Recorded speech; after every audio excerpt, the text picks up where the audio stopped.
The night was calm, the sky clear, and the quiet neighborhood lay under the stars like a picture of peace.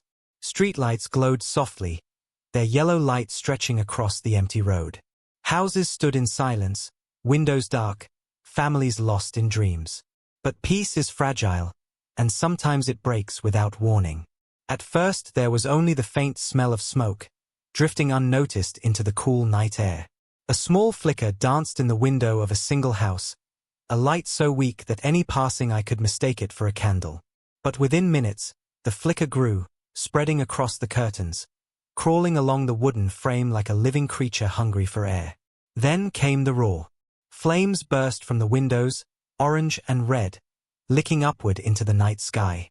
The silence of the neighborhood shattered as alarms screamed, dogs barked, and frightened voices rose from behind doors. One by one, lights flicked on, and neighbors rushed from their homes, eyes wide with shock as the fire devoured the house. Smoke rose in thick black clouds, blotting out the stars above. People gathered on the street, some gasping, some whispering, some holding their hands over their mouths as they watched the inferno climb higher. "It's spreading too fast," one man muttered, his voice trembling. "It's like it started everywhere at once." Another shook his head, fear in his eyes. "No, no, it's too late already. Look at it. It's going to collapse." While the crowd whispered and pointed, a figure stumbled out of the front door, coughing, his clothes blackened with soot. It was the owner of the house, his eyes wide with disbelief, his body trembling as he clutched his chest. He looked back at his home, the place where he had lived for years, the place filled with his memories, and he saw it turn to ash before his eyes. Flames consumed the furniture, the photos, the walls, everything that had built his life. He fell to his knees on the pavement, his hands shaking, his breath shallow. The neighbors rushed toward him, some offering water, others pulling him back from the collapsing structure. But not everyone rushed with concern. Among the crowd, a few stood still, their expressions too calm, their eyes too sharp. They did not cry out in shock, did not gasp in sympathy. Instead, a faint curve of satisfaction touched their lips, so quick and subtle that anyone distracted by the fire would miss it. But the owner saw it. Even through the smoke stinging his eyes, he noticed those faces, those eyes watching him with something other than pity. His heart sank deeper than the flames could burn. This was no accident. The fire grew louder, with snapping and beams falling in showers of sparks. A loud crack split the night as part of the roof caved in, sending a storm of glowing embers into the sky. The crowd gasped, some pulling children back, others calling frantically for the fire department. Sirens wailed in the distance, growing closer, but everyone knew it was already too late. By the time the fire trucks arrived, the house would be nothing but bones of black wood and smoking rubble. The man stood again, his legs unsteady, but his eyes fixed on the inferno. Memories flashed before him, nights spent at the dinner table, mornings in the living room with the sun pouring through the window, laughter that once filled those walls. All of it was gone, devoured in minutes. A neighbor placed a hand on his shoulder, whispering, "I'm so sorry, it's a terrible tragedy." But his mind was not on sympathy. His gaze shifted through the smoke and flames, searching the crowd.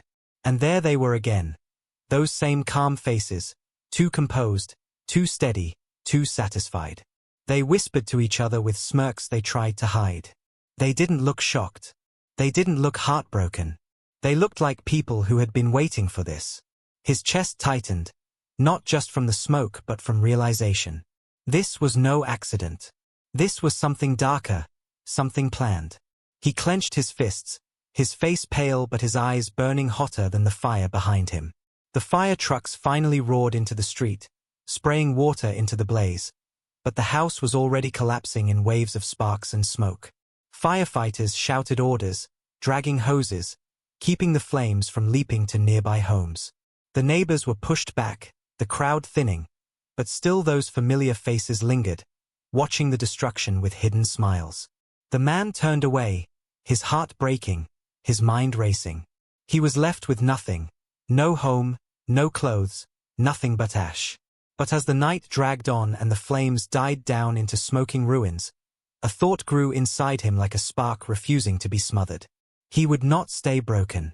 He would not remain a victim. He had lost everything in the fire, but he had seen enough to know the truth. Some of the very people standing in that crowd had wanted this, had made it happen.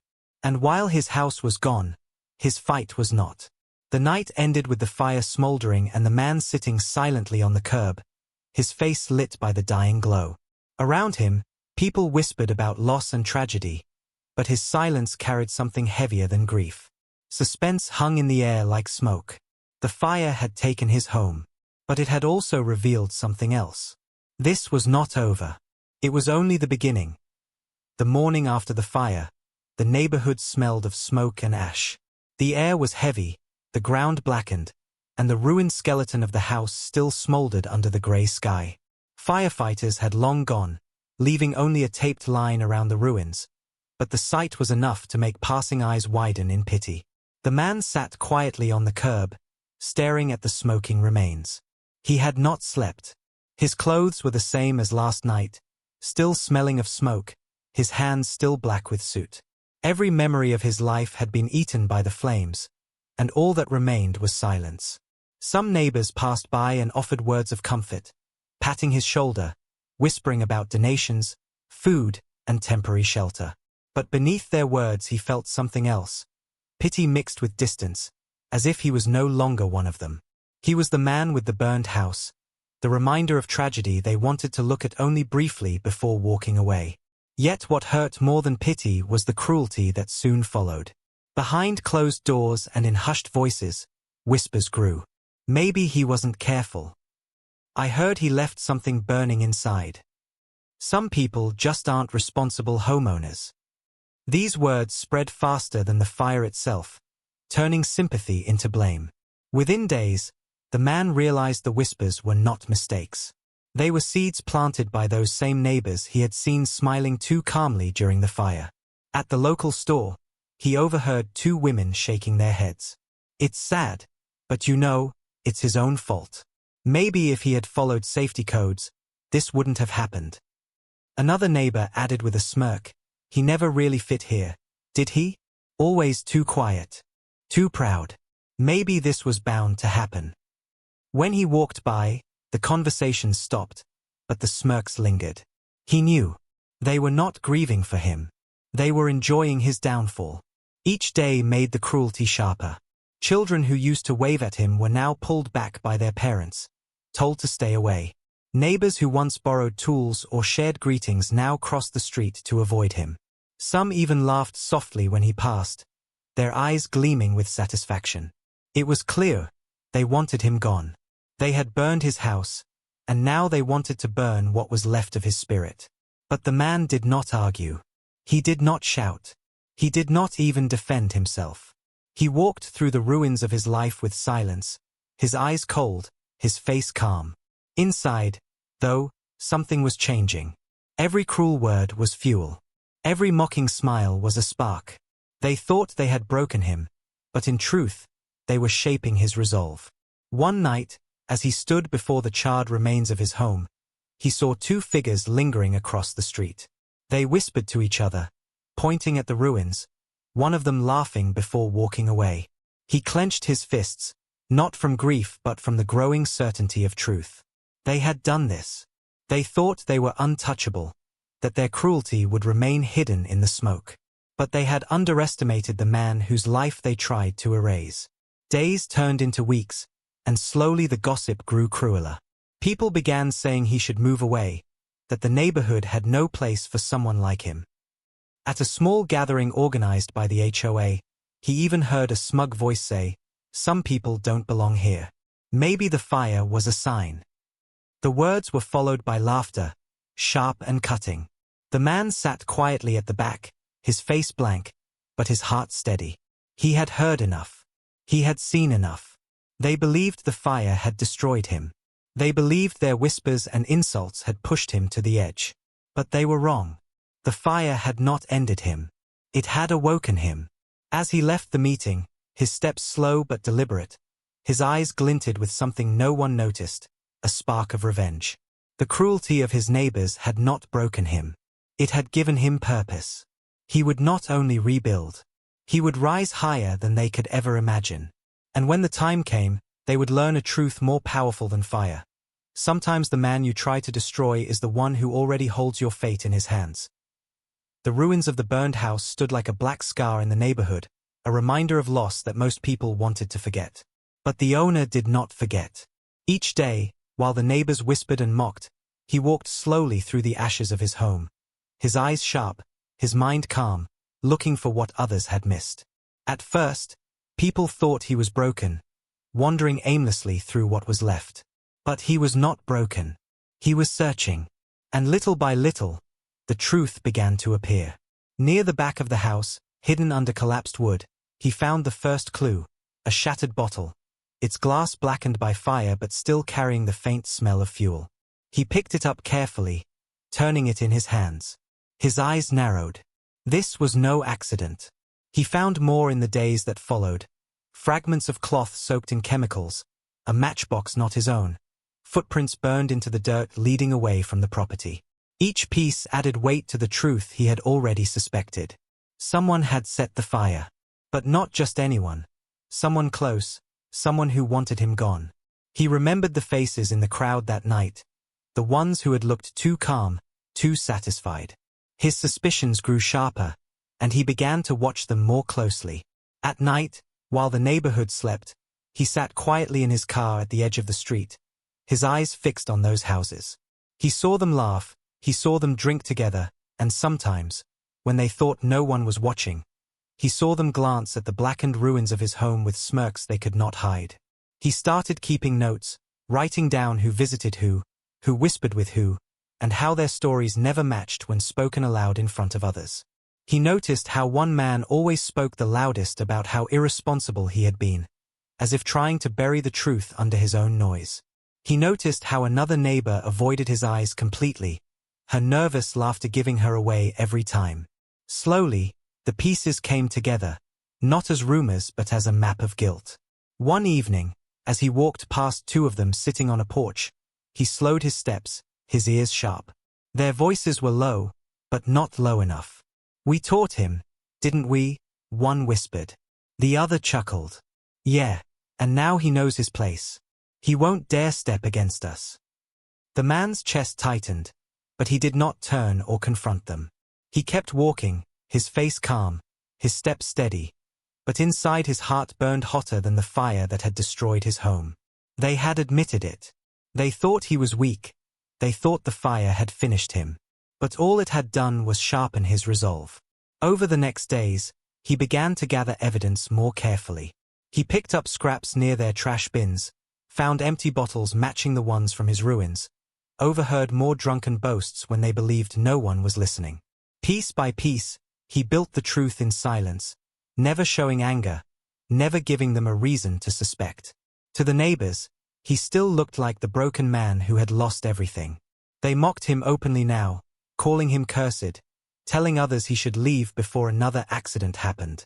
He listened to every word, his face a mask of quiet acceptance.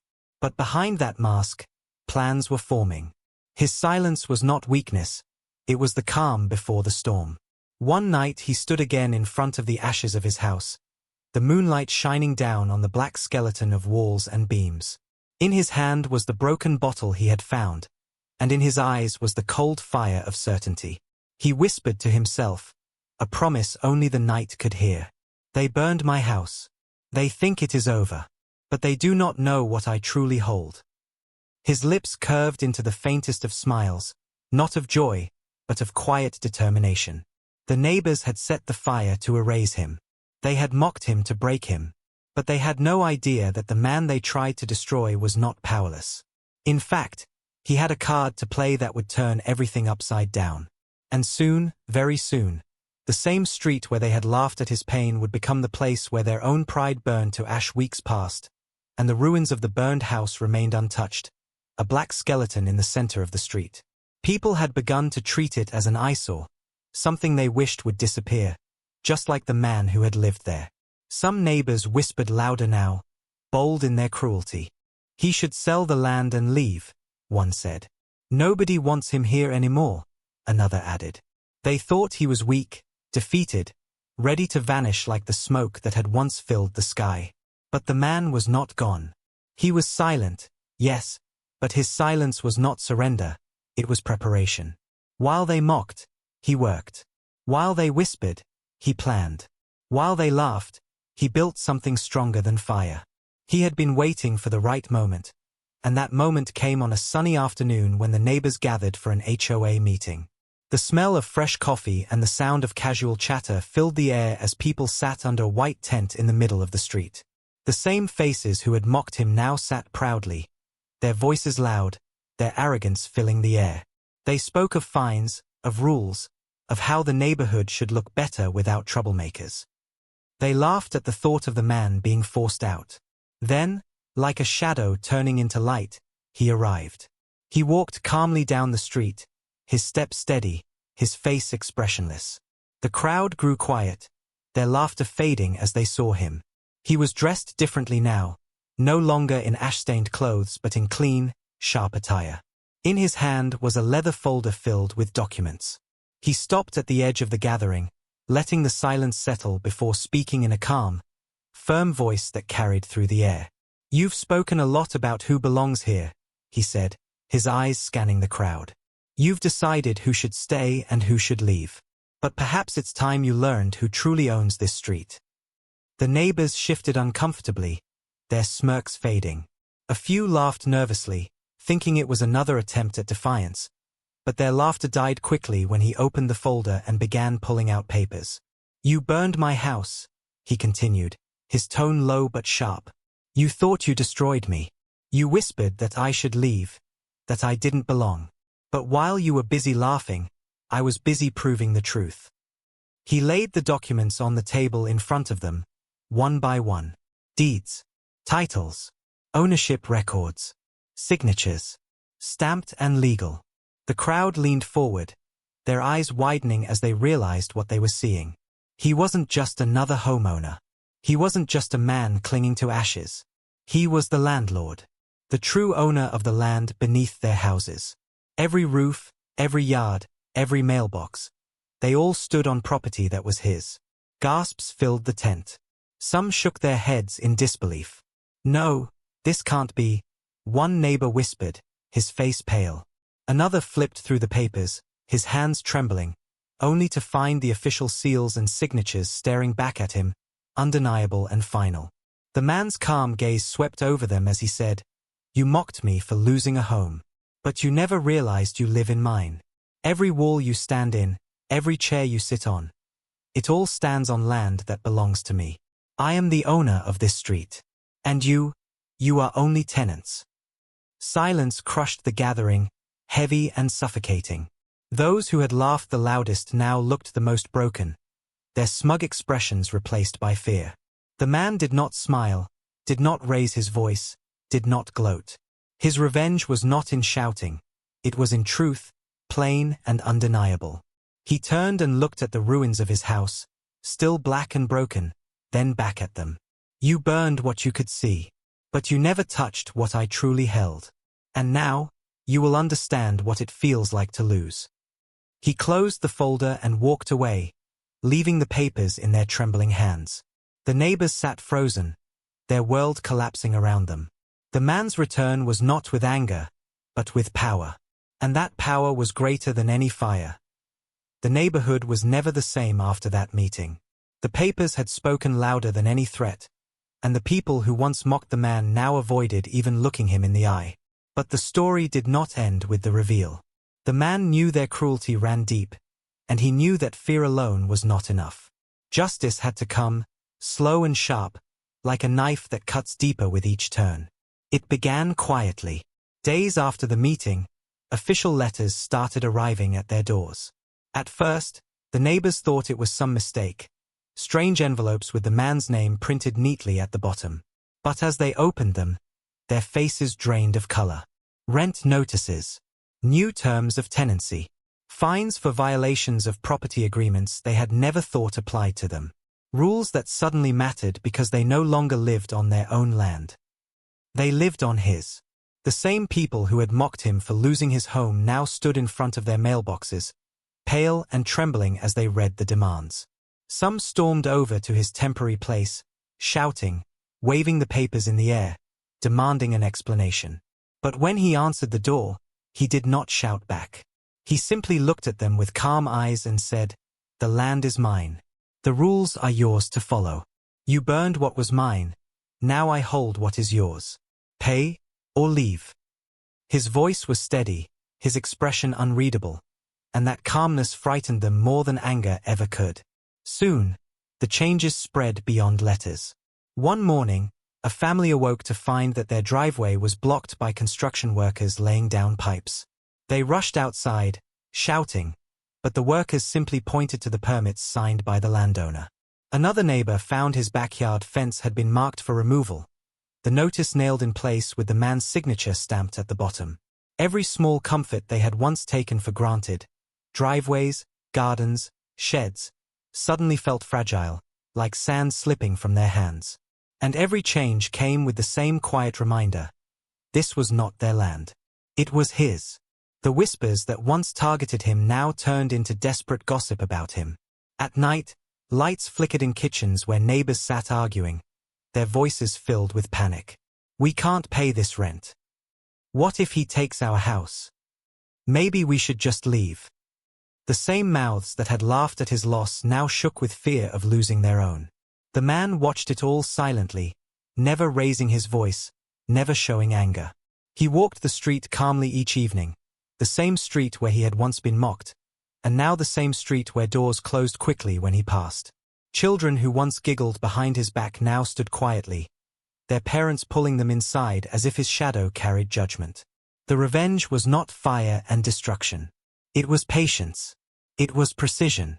He was showing them the taste of helplessness they had forced on him, step by step, without needing to burn a single wall. Soon, some tried to fight back. A group gathered again at the HOA, shouting that this was unfair, that no one man should control so much. But when they tried to challenge him, the same papers, the same seals, the same law stood against them. Their voices cracked under the weight of his silence. Some tried to appeal to his sympathy, knocking on his door late at night, begging, "Please, don't do this to us. We have children, we have families." But he remembered his own home, burning while they smirked, remembered their whispers blaming him, remembered their laughter when he was left with nothing. His reply was always the same, his voice calm and steady. "I lost everything. You laughed. Now it is your turn to learn." With each passing week, more families struggled. Some sold their cars to pay his rent. Others cut corners, working longer hours just to keep their homes. And with every payment they made, every plea they offered, the man's power grew heavier over their lives. The ones who had burned his house had built their pride on the belief that they were untouchable. Now, that pride lay in ruins, and they could feel the ground under them slipping away with each letter, each notice, each reminder that the land beneath their feet was not theirs to claim. Revenge had taken shape, not with fire, not with rage, but with control. And the man, once silent in his loss, now held the silence of power. He had become the shadow that followed them every day, the reminder that their cruelty had lit a fire they could never put out. The neighborhood meeting was supposed to be like all the others, neighbors sitting under a white tent, sipping coffee, talking loudly about rules and complaints, pretending they controlled the street. But this time, the air was different. The people gathered nervously, their voices low, their laughter forced. They knew the man would come. They knew something was building. When he arrived, he did not storm in or shout. He walked calmly, his steps slow, his eyes sharp. He carried nothing but a single folder under his arm, the same way he had weeks earlier when he revealed his ownership of the land. But today, the folder was heavier, not in weight, but in truth.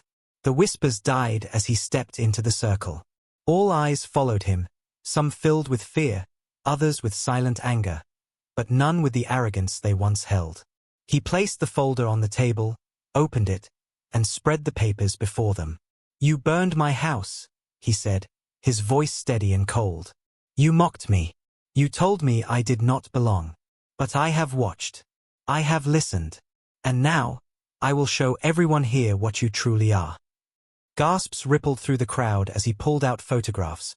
Pictures of broken bottles found in his ruins, soaked rags still smelling of fuel, footprints traced back to their homes. He laid down receipts he had collected, proof of chemical purchases made by specific neighbors only days before the fire.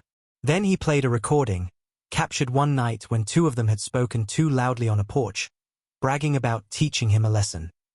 Their own voices echoed under the tent, their own words hanging heavy in the air. The crowd froze. Faces turned pale. Some dropped their coffee cups. The very people who had mocked him, the ones who had led the whispers, now sat trapped, exposed before everyone. They shifted in their seats, stammering excuses, but the evidence spoke louder than their lies. The man did not shout. He simply looked at them, his calm expression like ice. "You thought fire would erase me," he said. "You thought cruelty would break me. But I still stand, and now you are the ones who will fall." Then came the final strike. From the folder, he pulled legal papers, court orders, signed and sealed. With one motion, he laid them on the table. "Effective immediately, your leases are terminated. You have 30 days to leave this street. This land is mine, and you no longer have a place on it." A wave of shock swept through the crowd. The guilty neighbors shot to their feet, shouting, their voices breaking with panic. "You can't do this," one screamed. Another tried to grab the papers, but the man pulled them back calmly. "I can," he replied. "And I have." The crowd murmured, eyes wide, their disbelief mixing with fear. The same people who had once followed the cruel neighbors now turned against them, disgusted by the truth revealed. One by one, the guilty stood frozen, realizing that everything they had laughed at, everything they had stolen, had led to this moment. The man had taken their pride, their power, and now their homes. The silence after his words was heavy, broken only by the sound of chairs scraping as the guilty slowly sat back down, their faces drained of all color. The man gathered his papers, closed the folder, and looked around the tent. His eyes met theirs, calm but burning with a fire deeper than flames. "You destroyed my house," he said quietly. "But you forgot. I own the street you live on. Fire takes wood and walls. I take everything else." Then he turned and walked away, leaving the meeting in stunned silence. No one followed. No one spoke. Everyone knew the story of the fire was no longer about his loss. It was about their downfall. And from that day forward, the burned house was not seen as the end of him. It was the beginning of his revenge.